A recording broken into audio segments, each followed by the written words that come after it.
At the southern tip of an island, where glass towers now pierce the clouds, there was once only silence. No traffic, no lights, no steel, just wind moving through dense forests and the distant sound of water striking untouched shores. In the early 1600s, what we now call Manhattan was not a city. It was a wilderness, raw, alive, and completely indifferent to human ambition. At sunrise, thick mist rolled in from the Atlantic, swallowing the coastline whole. Towering oak and chestnut trees blocked out the sky. The ground was soft with moss, broken only by narrow paths, carved not by engineers, but by footsteps. Quiet, practiced, ancient. Because long before this land had a name like New York, it belonged to people who understood it in a way no future empire ever would. The Lenape lived here. They didn't build upward. They didn't conquer the land. They moved with it, following seasons, rivers, and the rhythms of nature. To them, this island wasn't property. It was life itself. Fish filled the rivers. Deer moved silently through the forests, and the land provided everything they needed, without walls, without markets, without kings. But far beyond the horizon, something was already in motion. Across the Atlantic, a different world was rising, one driven by trade, power, and an unrelenting hunger for expansion. Ships were being built, maps were being redrawn, and powerful nations were looking west toward lands they had never seen. Manhattan was not empty, but to those arriving, it might as well have been.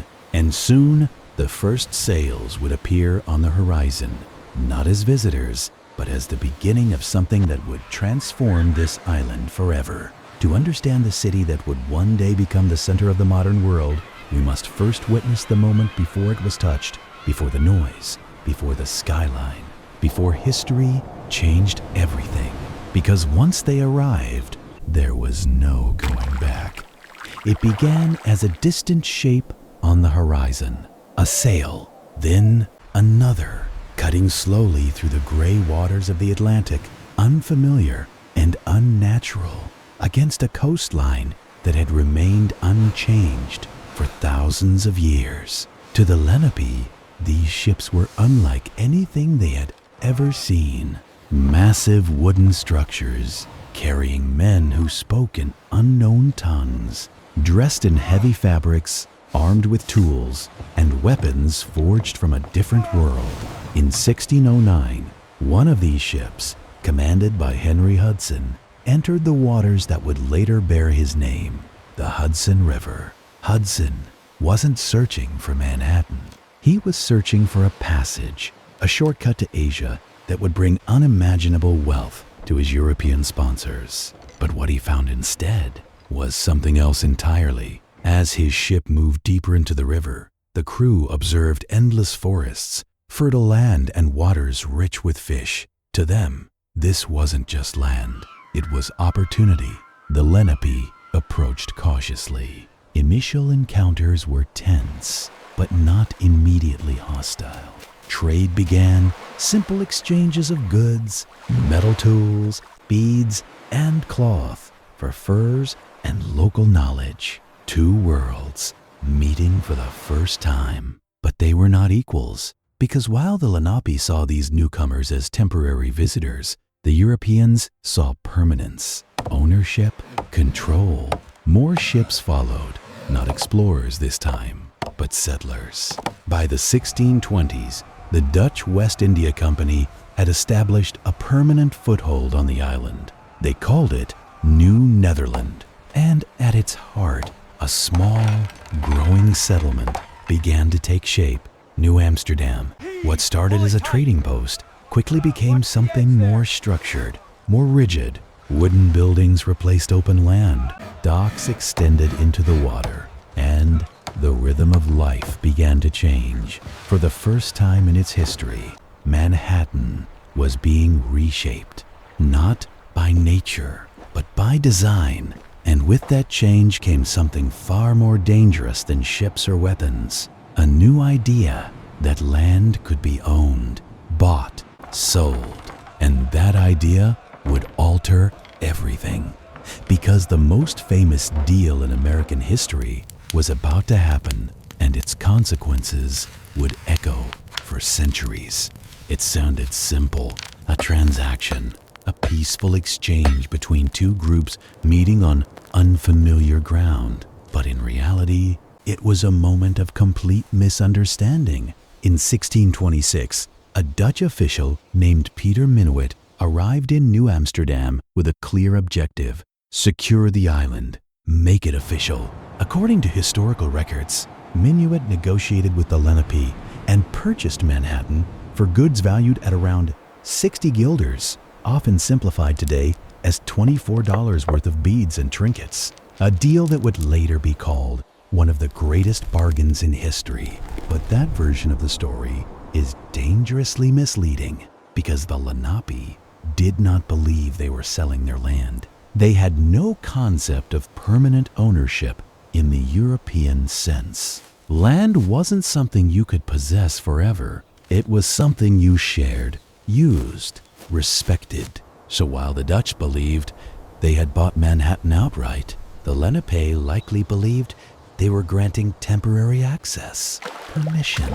Two sides, one agreement, two completely different meanings. And from that moment, conflict was inevitable. The Dutch wasted no time reinforcing their claim. They expanded New Amsterdam, building fortifications at the southern tip of the island, what would later become Wall Street. A literal wall, not just for defense, but as a symbol. This land now had boundaries. It had rules. It had owners. The wilderness began to shrink. Forests were cleared for farms and homes. Trade grew rapidly, especially in fur, turning Manhattan into a key hub in the Atlantic economy. Ships came and went constantly, bringing goods, people, and tension.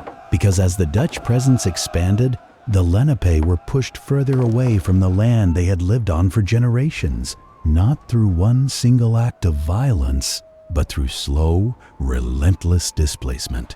And beneath the surface of this growing colony, another system was quietly taking root, one that would shape the city just as deeply as trade or land: slavery. Because New Amsterdam wasn't just being built, it was being built on something far darker: the city beneath the surface. On the surface, New Amsterdam was thriving. Ships crowded the harbor, markets buzzed with trade, voices in Dutch, French, African, and indigenous languages blended into a constant hum of activity. It looked like success, but beneath that growing prosperity was a foundation few chose to see. Because this new city wasn't built by ambition alone. It was built by force. By the mid-1600s, the Dutch West India Company had turned New Amsterdam into a powerful trading hub. And like many colonies of the time, it relied heavily on enslaved labor. Men and women taken from Africa were brought across the Atlantic, not as settlers, but as property. They cut timber from Manhattan's forests. They built roads, docks, and fortifications. They constructed the very infrastructure that allowed the colony to grow. Without them, New Amsterdam would not have survived. Yet their stories were rarely recorded. They lived on the edges of the settlement, in controlled conditions, under constant threat. Some were granted what the Dutch called half freedom, a system where they could work small plots of land, but still owed labor to the company. Even in partial freedom, they were never truly free. And as the colony expanded, so did the divide between those who had power and those who did not. At the same time, tensions with the Lenape were reaching a breaking point. Land disputes turned into violence. Misunderstandings became retaliation. And retaliation became war. In 1643, under the leadership of Willem Kieft, Dutch forces launched brutal attacks against indigenous communities in what became known as Kieft's War. Villages were destroyed, hundreds were killed. The fragile balance that once existed was gone. New Amsterdam was no longer just a trading post. It was a contested space, shaped by conflict, inequality, and survival. And yet, despite the chaos, the city kept growing because far beyond Manhattan, another power was watching closely, waiting. The Dutch believed they had secured their future here, but across the ocean, a rival empire was preparing to take it all. And when they arrived, New Amsterdam wouldn't stand a chance. The fall of New Amsterdam. By the 1660s, New Amsterdam had become something remarkable. A growing port, a cultural crossroads, a small but powerful colony at the edge of a vast continent. But it also had a weakness. It stood alone. The Dutch West India Company had built it for profit, not protection. Its defenses were thin, its leadership divided, and its people not entirely loyal, because just across the Atlantic, a far more powerful force was rising: England. The English had already established strong colonies to the north and south, and right in the middle of them sat New Netherland, a Dutch wedge in an English world. To them, it wasn't just inconvenient, it was unacceptable. In 1664, without warning, English warships appeared in the harbor of New Amsterdam. Cannons aimed, flags raised. The message was clear: surrender or be destroyed. At the center of it all stood Peter Stuyvesant, the last Dutch Director General of the colony. Stubborn, proud, unwilling to give up without a fight. He wanted resistance, war. But the people of New Amsterdam saw reality. The city was unprepared. The defenses were weak, and many of its residents were not even Dutch. They were merchants, settlers, families who simply wanted to survive. They refused to fight. Faced with overwhelming force and no support, Stuyvesant had no choice. He surrendered without a single shot being fired. In that moment, New Amsterdam ceased to exist, and in its place, a new name was given: New York, named after the Duke of York. Just like that, control of Manhattan shifted, not through destruction, but through quiet transfer of power. But something deeper had already been set in motion. The systems built by the Dutch, trade, diversity, structure remained. Only now, they would grow under a different empire. And what had once been a small colonial outpost was about to begin its transformation into something far greater, because the Manhattan of forests and silence was gone. And in its place, a city was beginning to rise before the skyline. Final, by the end of the 1600s, Manhattan was no longer a wilderness. The forests had thinned, the shoreline had changed, and the quiet rhythms of nature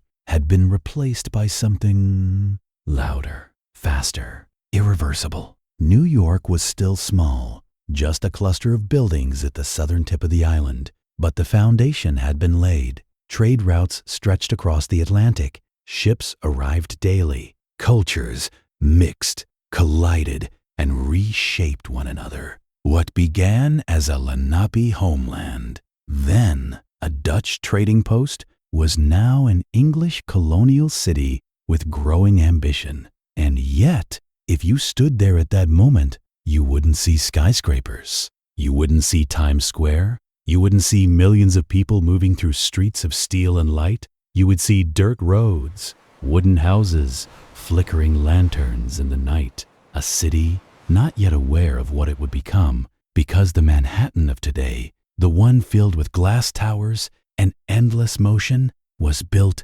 layer by layer over centuries on top of everything that came before.